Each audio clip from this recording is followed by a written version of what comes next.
back to my channel, doing another spoiler review. March of the Machines is coming soon to Magic the Gathering Puzzle Quest. It's right around the corner, so I thought that it's a good time now that they've spoiled the cards we're going to get.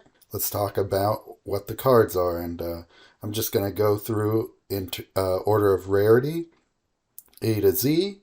I have every card loaded up, so I think I'll just split this video up into 4 parts, or, well, yeah, 4 parts, and so you can skip through or just go through the videos that you want to watch, and you can get my unfiltered thoughts about these cards. Just, I went through one time through all these, and can't remember everything, but I definitely got some thoughts on a few, but I'll just give you my quick take on these cards as they come up here. So first we got Ariel Boost, 8 mana. Target creature gets +2 and gains flying and vigilance until the beginning of your next turn. It does have Convoke and Flash. If you don't remember Convoke, the number, I believe it works that the number on the Convoke icon means how much this card gets reduced in mana equal to the number of creatures and creature reinforcements you have on the board. So this card can get reduced to 2 mana to cast as long as you have enough creatures, up to 6. So it's not a bad little card. I like that it has Flash.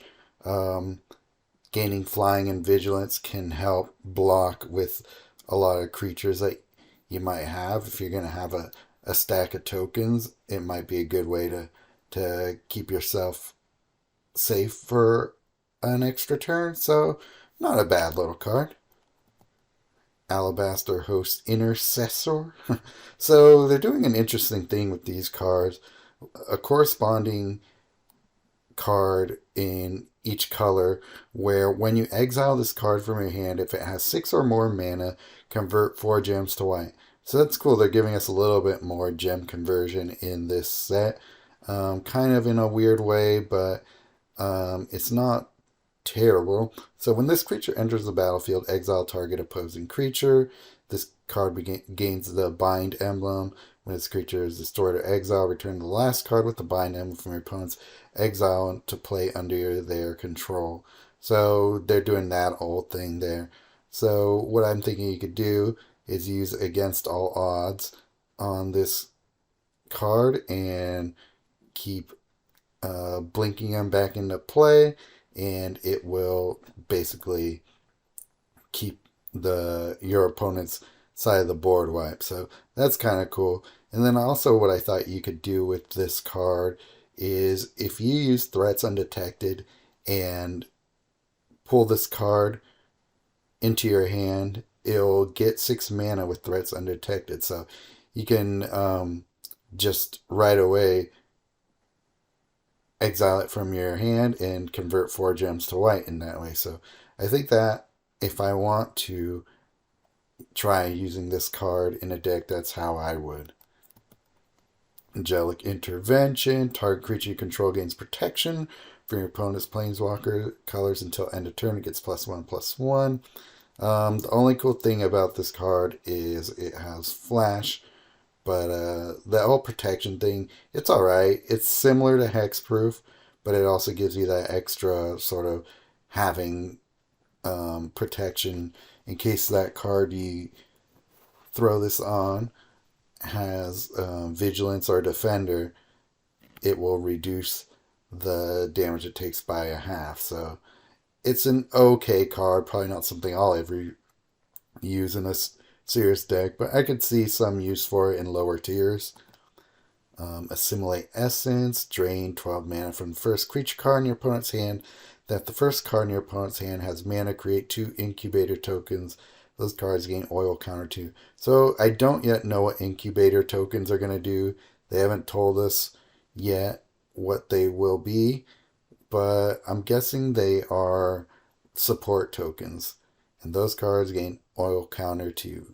So I'm not a big fan of those draining mana cards from your hand.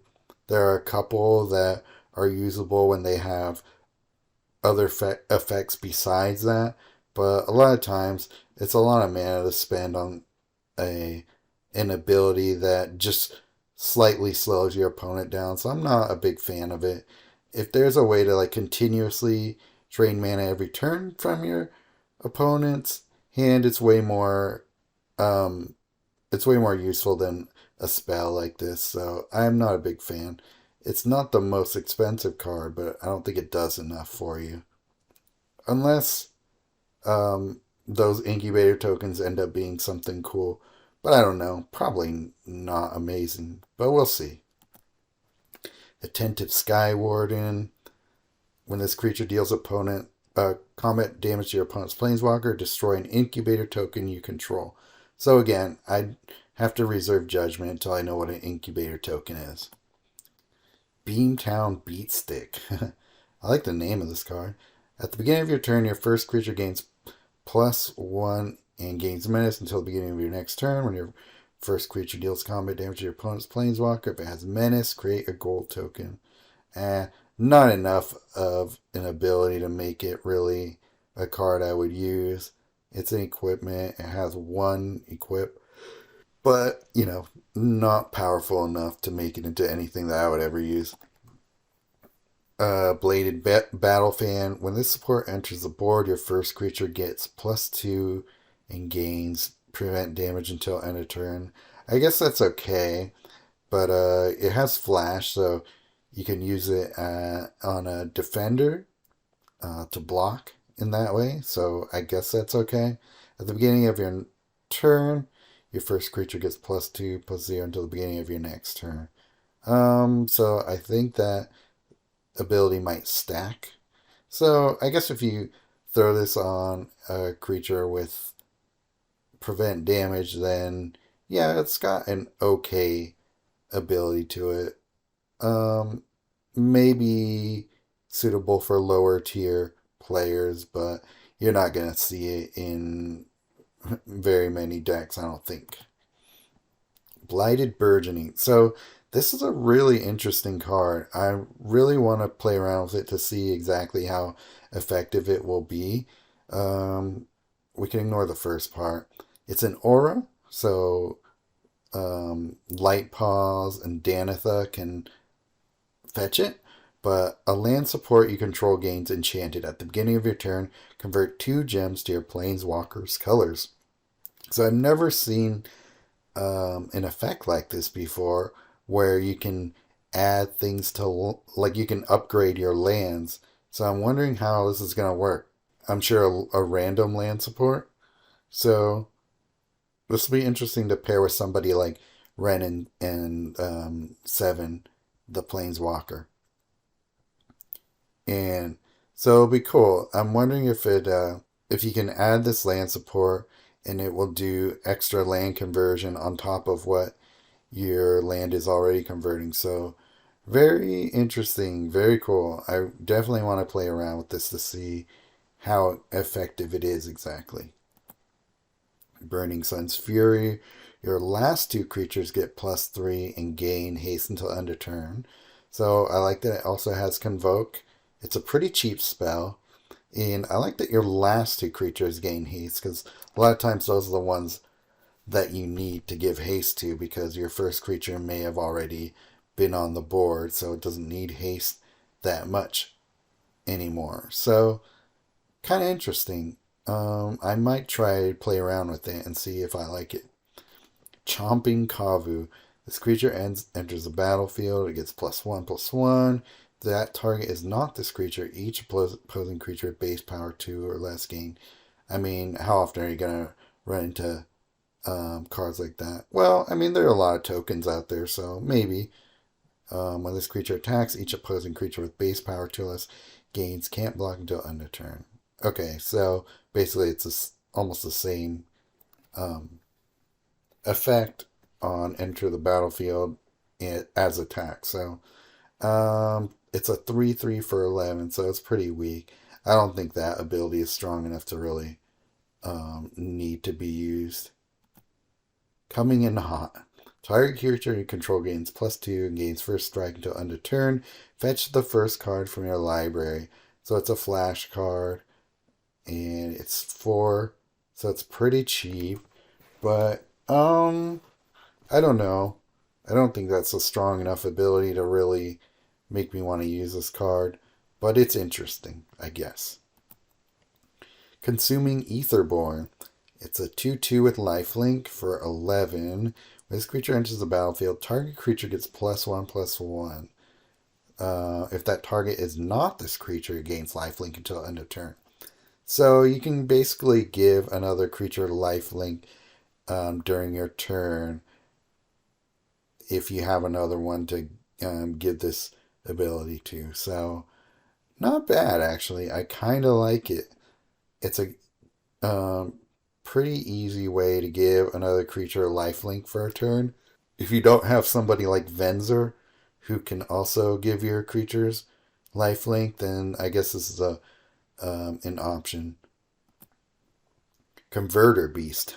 When this creature enters the battlefield, create 2 Incubator tokens. Those cards gain oil counter 5. So that's actually kind of interesting because if you're doing something like, or if you're using a card like Izuri, Claw of Progress, this is a good way of getting a lot of oil counters on the battlefield. So when you do that, that triggers Izuri and gives it oil counters, so you can throw the Izuri buff onto this creature, and you got yourself an okay defender, I guess. But I like the idea of giving a card oil counter 5. And you can, yeah, there are a lot of oil counter stuff that you can possibly pair this with. So I'm not dismissing this card, even though it seems kind of weak on the first glance. But I think you can do some interesting stuff with it. Deadly Derision. Destroy an opposing Vanguard support. If you can't destroy target creature, create a gold token. Okay, so it's just a pretty decent creature removal card with some Vanguard support destruction as well. So I could see this being a card that people use, and it's got 3 neat little effects. So yeah, creating a gold token is a cherry on top. So yeah, definitely a card worth playing. It's probably one of the commons that you'll see the most when it comes out, I think. Disturbing Conversion. When you cast this card, destroy the top 2 cards of each player's library. Okay, so we got some graveyard. Some stuff to fill the graveyard. And target creature gets -X, -0. X is the number of cards in his controller's graveyard. So I think this buff is, or debuff, is permanent. So it's kind of a weaker version of what's the name of that card? Shoot, I can't remember. It was a mythic exclusive, a paid exclusive from Streets of New Capenna, a blue creature that whenever it attacks, you give a creature -X. So it reminds me of that card, just a way weaker version of it. But it's an aura, so it can be fetched pretty easily. So I think this could be a good card to pair with the Jace Vanguard. I'd say that's where I would try and use it if I wanted to, but still a pretty weak card. Drag Recycler. Activate for black, destroy an artifact support you control. If you can't, creature you control loses a reinforcement. Then your opponent loses 3 life and you gain 3 life. So this could be interesting to pair with like Power Stones or something like that. Gold tokens. And it's activate for black. So this could actually be a decent card to throw into to Tezzeret, Tez 2, as people remember him. Tezzeret the Schemer, whose third ability deals damage to your opponent every time a support you control is destroyed. So this might be fun to play around with that Planeswalker. So I'm going to play around with this card for fun I'm sure. So, yeah, that will probably be something that I play in training grounds for a day and then forget all about. Etched Familiar. When this creature dies, your opponent loses 4 life and you gain 4 life. Pair with Angelo? Maybe. Expedition Lookout. At the beginning of combat on your turn, mill 8. This creature loses Defender and gains Unblockable. Pretty weak card. Not one that I would recommend. Eyes of Getaxias. Create 2 Incubator Tokens. Those cards gain oil counter 3. Gain a card. Draw a card. Still gotta see what Incubator Tokens do, but they gain oil counter 3, so that maybe could be interesting. Fetch the first land card from your library, gain 6 mana. Target creature gets +2/+2. If you can't, an artifact support you control at random gains oil counter 2. So I like the idea of fetching a land from your library and gaining 6 mana. There's some really cool lands out there, especially Urza's Saga is a land that you're really going to want to fetch in a Saga Tide loop deck. If you're not familiar with that, you should watch my video on it called Standard's New Infinite Loop. So I will link to that if you guys are interested and haven't watched it yet. But I basically show you how to create an infinite loop with Urza Saga and Inexorable Tide. But so anyway, fetching lands. So this is kind of like a weaker version of Nissa's Expedition. And a target creature gets +2/+2 if it can't. So there's just a little bit of extra goodies that come with it. So kind of a cool card. It's one that I think I'll be messing with. Furnace Toast Charger, 5/5 with haste for 17. Pretty expensive. But when you exile this card from your hand, if it has 6 or more mana, convert 4 gems to red. So that I think is a way more useful ability than actually casting this card. So I think I'm gonna keep it around and see what I can do with it as basically a cycle, a card that you cycle without actually cycling. So interesting card. This is just the red version of the white one we saw earlier. Probably not a card I will play as a creature, just as a red gem converter. Gloomfang Mauler. This is basically the black version of what we just saw. But man, it's cost 21 mana to cast. And it's just a 5/5 with Menace. When the creature enters the battlefield, you can give Menace to another creature until end of turn. Pretty weak. I don't think that's a good creature. But I kind of like it as a gem converter. Very interesting. I like that it's 4 gems of one color. We had something similar in New Capenna, where you could basically cycle a creature card like this. The colors that you got were any combination of 3 different ones, so this is way better. So definitely keep an eye out for these cards, especially since we're not getting a lot of strong gem conversion in other ways. We don't even really get lands this next set, so that's kind of weird, but we'll get into that later. Golden Scale Aeronaut. When this creature enters the battlefield, target creature gets +1/+1. If that target is not this creature, okay, so that's pretty weak. 2/3 for 13. And flying, come on, give me a break. No one's gonna play that. Halo Charge Scab, 14 mana for a 4/4 zombie. It's actually not a super weak zombie if you care about that. When this creature enters the battlefield, destroy the top 2 cards of each player's library. Then you may pick one of the first 4 spell cards from your graveyard and move that card to the top of your library. So this is kind of interesting. I would try. I'm not sure what I would try to do with this card yet, but destroying the top 2 cards of each player's library is an interesting way to slowly fill up your graveyard, but it's got some utility there. You can do an Angelo loop with it, maybe, if you use Cut Your Losses or something like that. I'll be interested to see what people end up doing with this card if anybody tries to break it. Hanger Scrounger. When this creature enters the battlefield, target creature gets +1/+1. It's a 2/1 for 9. It's a discard a card and draw a card. It gains 3 mana. That's actually not a terrible ability there. When this creature attacks, discard a card, draw a card, gains 3 mana. I wish it was a little stronger of a creature, but the ability itself is not too bad. Infected Defector. Was that on purpose? Did they just want to write "fect" twice in a name? When this creature dies or loses a reinforcement, create 2 Incubator Tokens. Again, with the Incubator Tokens, we'll just have to see what they actually do to pass judgment on these kind of cards. So, without knowing what Incubator Tokens do, it's hard to say if this card is good or not. Draw 2 cards. Those cards gain 3 mana. It's a 10 with Convoke 6, so you can actually reduce this card's cost by a decent amount.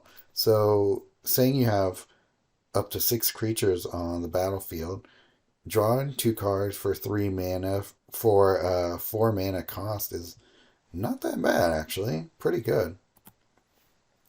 Placid Rottentail. Kind of creepy art. When you match 4 or more green gems, if this card is in your graveyard, you may drain 3 mana from your hand. If you do, your first creature gets +2/+2. Exile this card. Pretty meh ability, and at least it's only costs 4 mana to put on the battlefield, but not enough of an ability to really be worth using. Protocol Knight. When this creature is battlefield, if you control another knight, target creature gains stun counter 1. So I think this will be a card that is meant to be paired with Teferi, the new one. I forget what its name is, but we're getting a new Teferi in the upcoming set. So this seems like it goes with it. I don't know if we've ever seen very many blue knights yet, so that's kind of interesting. But stun counter 1 is not terrible. Red Cap Heel Slasher. Kind of a cool art. When this creature enters the battlefield, target creature gets +1/+1. If that target is not this creature gains first strike until end of turn. A very sort of mediocre card there. Not much to say about it. Searing Barb, an opposing Vanguard support loses 2 shield, which is not very many shields. Most Vanguards have a lot more shields than that. If it can't deal 2 damage to any opposing target, also even weaker, this creature card gains can't block, no end of turn, and then create 2 Incubator Tokens. So this does a lot of things, but none of them very strong, so probably not a card worth playing, but I don't know, we'll see. Seed of Hope. This is an interesting card. They spoiled this one in the previews that they gave us at the beginning of the week, but let's talk about it. Destroy the top 2 cards of your library. Gain 4 life. Pick one of the last 2 cards from your graveyard. If that is a creature card or support card, fetch that card. So this is kind of similar to Gather the Pack, but it's a little cheaper, not as targeted, but you can do a little bit more with it. So, yeah, it's not a bad little card, especially for 3 mana. Let's see if it stays that cheap. But it might be worth using in certain cards or in certain decks. Something like any Planeswalker that uses things from the graveyard, like Nissa of Shadowed Boughs or Tyvar, Jubilant Brawler, even maybe Red and 7. But yeah, this could be actually a decent little utility card for certain decks. So, not saying it's a bad card yet. Shatter the Source. So this is Convoke 0, so I don't know why it even has Convoke. You may destroy an opposing artifact card with the greatest mana value at random. If you don't, an opposing Vanguard support loses 6 shields. If you can't, deal 6 damage to the first opposing creature. So I don't get that. The greatest mana value at random. So are they just saying if you happen to have two artifact cards on your opponent's side with the same mana cost, it's going to target one of them at random? Well, I mean, that's kind of goes without saying, doesn't it? But anyway, it's just one of those weird worded things that this game has a lot of. But other than that, an opposing Vanguard loses 6 shields. I mean, it's kind of an expensive card um, for what it does. So, I don't know. An opposing artifact card with the greatest mana value at random. That's a good way to get rid of maybe I'm totally blanking out on the name, but it's a mythic colorless creature that it's an artifact creature that destroys things when it attacks and enters the battlefield. Um, Totally blanking on the name, but I'm sure you know what I mean. Anyway, I guess that's Red's best defense against it, but I don't know. Seems very expensive. I'm thinking that they messed up when putting the convoke value on it. So I'm thinking this card gets less expensive, or should get less expensive with more creatures on the battlefield. But we'll see if they actually implemented that in the correct way. Sigilant Sentinel, when this creature enters the battlefield, target creature gets +1/+1. The target is not this creature. That creature gains vigilance until the beginning of the next turn. So I could see this being almost useful in an Ajani deck. Maybe at lower tiers, I could totally see this being used as a good blocker for your Ajani soldier creatures or whichever Ajani creatures you have. So it's usable in lower tiers. I'll give it that much. Sunder the Gateway. Create an Incubator Token. Gains Oil Counter 2. Opponent controls a non-token artifact or enchantment card. Destroy a non-token artifact or enchantment card your opponent controls at random. Otherwise, destroy all Incubator Tokens you control. So I think this, depending on what Incubator Tokens actually do, this might be a card that people actually use. But the reason I like this card is because it specifically targets non-token artifact or enchantment cards your opponent controls. So this is really important when you're going against like a Johnny Invigorate leadership and you want to destroy, for example, like a Faithbound Judge token, a Hixis, a Suppression Bonds, Starfield of Nyx, you name it, any sort of artifact that your opponent might be throwing at you, an artifact creature, something like that. So this is a cool card. I think it'll be a really useful card.